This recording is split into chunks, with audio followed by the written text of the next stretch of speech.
Assalamualaikum warahmatullahi wabarakatuh. Kami dari kelompok 4 akan mempresentasikan mengenai hasil kerja kelompok kami, yaitu Safety Hazard Bejana Bertekanan.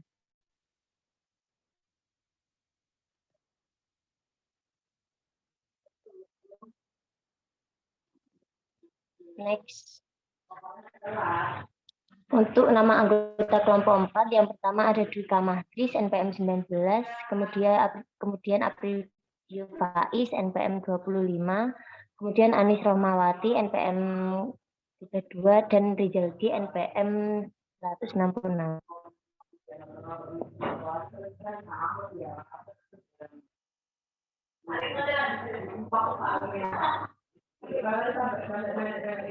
Di sini ada definisi bejana bertekanan, di mana bejana bertekanan atau pressure vessel merupakan wadah tertutup yang digunakan untuk berbagai macam keperluan dalam dunia industri maupun dalam kehidupan sehari-hari. Bejana tekan dirancang untuk mampu menampung cairan atau gas yang memiliki temperatur atau tekanan yang berbeda dari keadaan lingkungannya.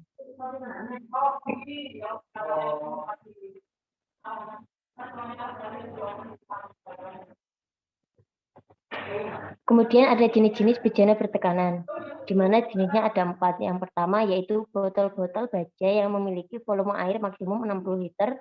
Yang kedua bejana transport yang mempunyai volume air lebih dari 60 liter. Dan bejana penyimpanan gas atau campuran dalam tekanan padat ditempa menjadi cair, terlarut, atau beku. Kemudian yang keempat, pesawat pendingin yang digunakan sebagai pendingin suatu zat dengan memproses gas pendingin yang ada dalam pesawat sedemikian rupa sehingga temperatur gas pendingin tersebut lebih rendah daripada temperatur sekitarnya dan dapat menyerap temperatur zat atau temperatur ruangan yang lebih tinggi menjadi lebih rendah sesuai dengan kebutuhan yang dikehendaki.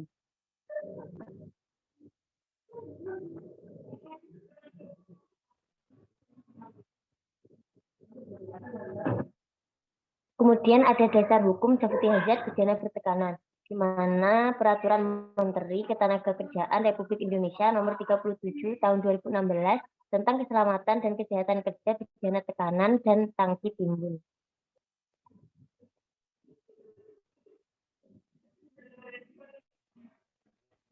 Kemudian syarat-syarat K3 perencanaan bejana tekanan pasal 7 ayat 1, di mana pembuatan gambar, konstruksi atau instansi dan cara kerjanya, kemudian pemilihan dan penentuan bahan pada bagian utama harus memiliki tanda hasil pengujian dan atau sertifikat bahan, kemudian pembuatan gambar, konstruksi, alat pelindungan, dan cara kerjanya.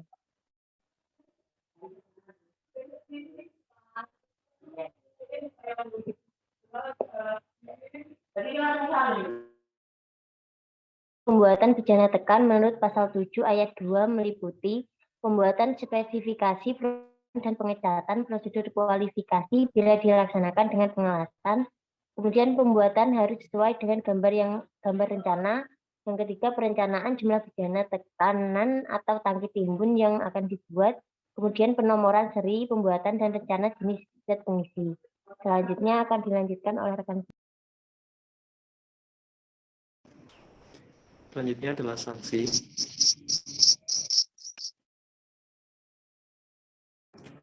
Pengusaha dan atau pengurus yang tidak memenuhi ketentuan dalam peraturan menteri ini dikenakan sanksi sesuai dengan Undang-Undang Nomor 1 Tahun 1970 tentang Keselamatan Kerja dan Undang-Undang Nomor 13 Tahun 2003 tentang Ketenagakerjaan. Dalam pelaksanaannya, pengawasan secara preventif berdasarkan Undang-Undang Nomor 1 Tahun 1970 tentang Keselamatan Kerja, maka pengawasan keselamatan dan kesehatan kerja ketika terhadap bejana tekan dimulai dari tahapan perencanaan selama pembuatan, pengangkutan, peredaran, pemakaian, dan pemeliharaan, khususnya dalam tahap pembuatan bejana tekan, yang meliputi kualifikasi pabrik, pembuat atau manufaktur, kualifikasi ada atau tidaknya inspektur pabrik pembuat atau quality control, kualifikasi juru las, dan penilaian terhadap produk yang dihasilkan. Untuk pemeriksaan sebelum pembuatan atau prafabrikasi, sebelum pembuatan bejana tekanan dimulai, pabrik pembuat atau pemanufaktur harus memiliki pengesahan pendesain atau gambar rencana terlebih dahulu dan semua sertifikat atau dokumen serta menetapkan prosedur kerja. Kemudian yang kedua adalah sertifikat material. Semua bahan yang digunakan dalam konstruksi atau pembuatan bejana tekan harus mempunyai sertifikat yang disahkan oleh instansi atau badan yang berwenang mengeluarkan sertifikat bahan. Yang ketiga, prosedur pengujian pemadatan. Penelitian dilakukan berdasarkan peraturan yang dikeluarkan oleh pemerintah Indonesia meliputi hal-hal sebagai berikut. Yang pertama, persiapan pengujian. Kedua, kalibrasi berdasarkan tempat, daerah, kerja maksimus, dan pedoman tekan, temperatur, dan perekam tekanan. Kemudian ada medan uji, cara pengisian dan pemadatan, tekanan uji dan waktu penahanan, serta cara pengosongan dan pemeliharaan. Selanjutnya, pemeriksaan dan pengujian bejana tekan untuk mendapatkan izin penggunaan. Yang pertama, pemeriksaan dan pengujian pertama di tempat kerja setelah selesai pemasangan instalasi. Pada prinsipnya, izin pemakaian bejana tekan hanya dikeluarkan satu kali selama bejana tekanan tersebut masih beroperasi atau dapat digunakan dalam proses produksi. Kemudian yang kedua, dalam meneliti dokumen pabrikasi atau pembuatan yang meliputi sertifikat material yang digunakan, perhitungan kekuatan konstruksi, gambar desain atau konstruksi, laporan hasil pemeriksaan tidak merusak atau NDT, laporan hasil pengolahan panas bila ada, sertifikat pengelasan meliputi prosedur pengelasan dan hasil penguapan prosedur pengelasan atau WPS dan PGR, serta sertifikat jurulas bila ada. Yang terakhir adalah sertifikat kalibrasi alat-alat pengamanan bila ada.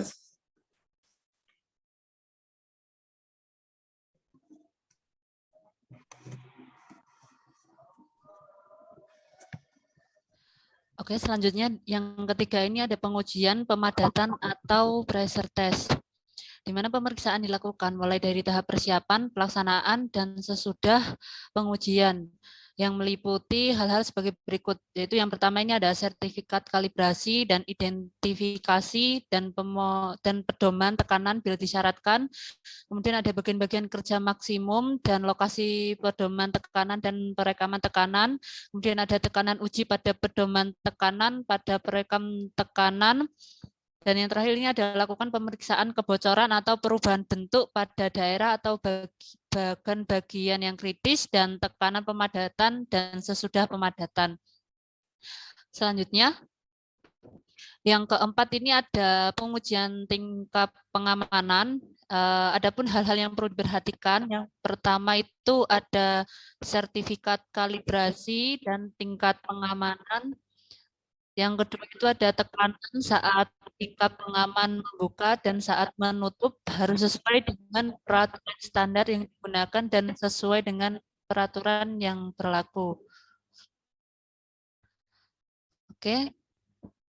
Kemudian ada persyaratan teknis konstruksi bejana tekanan yang harus dipenuhi bagi setiap bejana tekanan yang dipakai di Indonesia.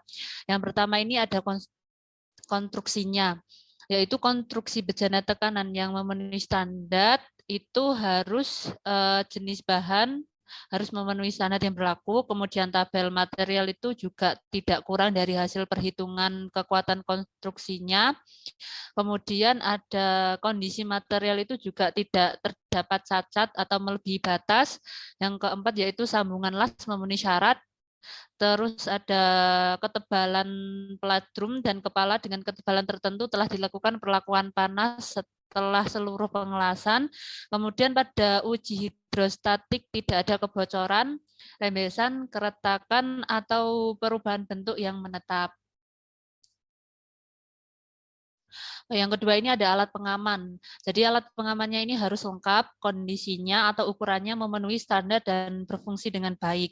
Untuk alat pengaman pada bejana tekan, kompresor yang memadat gas ke dalam bejana tekan atau pesawat mendingin itu juga harus dilengkapi dengan alat pengaman, yaitu sebagai berikut.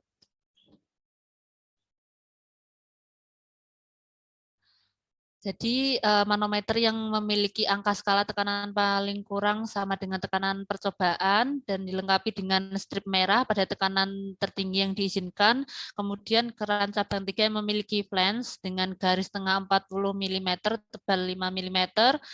Kemudian ada tingkat pengamanan yang bekerja bila mana tekanan yang terjadi melebihi tekanan tertinggi yang diizinkan, dan juga bejana tekan ini harus dilengkapi alat anti guling, kecuali yang karena pengangkutannya itu pemakaiannya tidak mungkin akan menggelinding.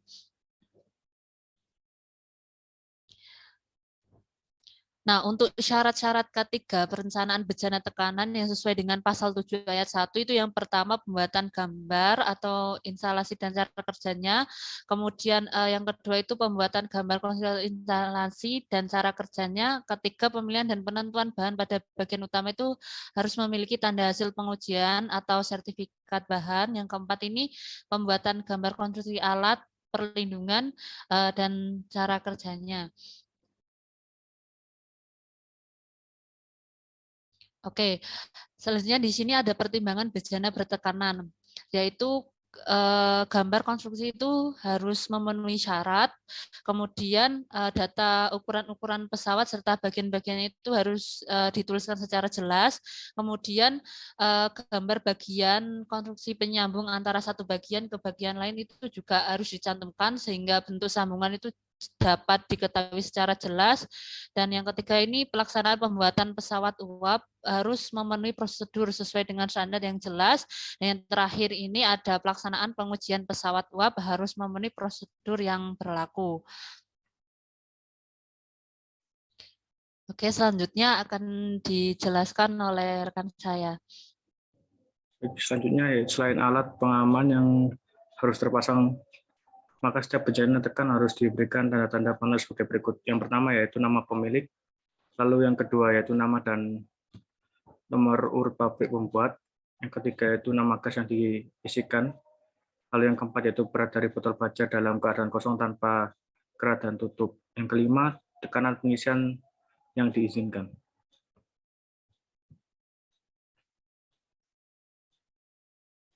Lalu yang keenam yaitu berat maksimum dari sisinya untuk bejana tekan berisi gas yang digempa menjadi cair. Lalu yang ketujuh yaitu besarnya volume jika diisi air untuk bejana berisi gas yang digempa. Yang kedelapan yaitu tanda dari bahan pengisi untuk botol baja yang berisi larutan asetilen. Lalu yang kesembilan yaitu bulan dan tahun pemadatan pertama dan berikutnya. Tanda pengenal ini harus permanen pada head bejana tekan, tetapi untuk plat bejana tekan yang ketebalannya kurang dari 4 mm dilarang dan dapat digantikan dengan plat nama.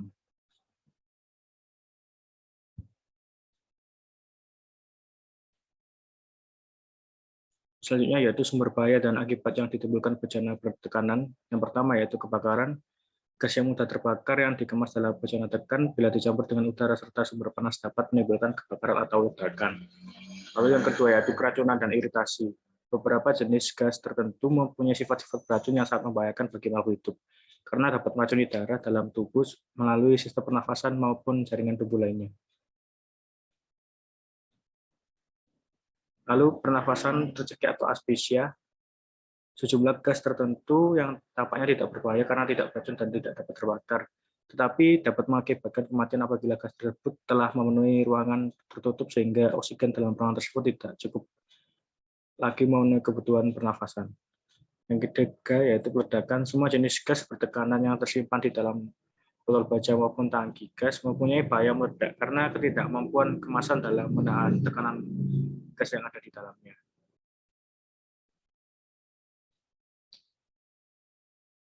Lalu yang terakhir yaitu peledakan. Semua jenis gas bertekanan yang tersimpan di dalam botol baja maupun tangki gas mempunyai bahaya meledak karena ketidakmampuan kemasan dalam menahan tekanan gas yang ada di dalamnya.